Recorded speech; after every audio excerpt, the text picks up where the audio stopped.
Just want to ask, congratulations. Uy, thank you so I like much. your song. Uy, salamat. Yung parang kuya, very ano siya. Thank you so much, sir. So I just want to ask kung ano lang yung gusto mong makilala ka bilang singer. What type of song, what type of genre are you going to share to your fans? Actually, wala po kasi akong genre eh. Kung ano lang yung nafe-feel ko. Like, happy po ako pag sinuportahan ng mga fans ko yung mga songs ko. Kasi sa lahat po ng mga songs na sinulat ko, iba-iba po kasi yung flavor eh. Like, Cindy, ang layo ng Cindy sa Marahuyo, yung genre, iba. Pero siguro, pwede ba lahat na lang? All in all, how many compositions yung nagawa ko? Siguro mga nasa, kaya ko na pong bumuo ng 3 albums. Siguro mga nasa 70 o 100 na. Yung mga seryoso, oo. Yung na-release mo, ilan na? Kasi may mga na-release na rin po kasi ako mga songs dati sa dati kong banda. Siguro all in naman 8. 8, yes po. Lagi namin tinatanong dun sa mga bago pang mga singers. Alam naman natin magaganda yung mga OPM singers, di ba? Sino sa Yes, mga, po.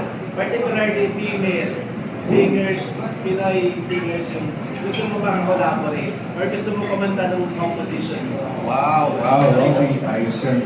Siguro po si Miss Moira. Ayun, Moira de la Torre. Yan, sobrang ganda kasi ng voice. Saka may mga naisip rin ako ng mga songs na pwede siya doon.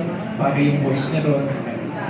Nakita narinig ko kayo parang yung parang medyo Moira, real version yung Thank you so much. Thank you so much. So, hope to see you on the big stage. Wow, salamat sana. Thank you. Thank you, congratulations.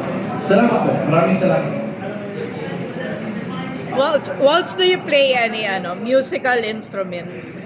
Yes po, nagigitara ako, tsaka kahit pa paano, tinuturuan ako ng keyboardist ko mag-keys. So nakakanta ko na yung mga songs ko sa keys, sa keyboard, sa piano.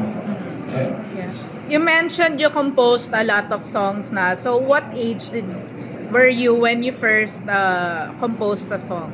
Siguro mga 9. Wow. Nagsa-start na akong Actually, hindi siya words eh.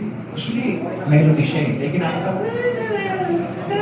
Tapos, para siyang earworm sa tenga ko na hindi matanggal-tanggal talaga. So, hanggang sa nadala ko na lang siya siguro nung nag-high school na ako, nung may mga, may mga nagigita-gitara ng mga classmates ko. And parang, bro, try ko nga, aralin itong instrument na to, baka malabas ko yung mga melody na nasa tenga ko. Tapos, doon ako nag-start. Doon na nag-start yung songwriting, yung melody. Yeah.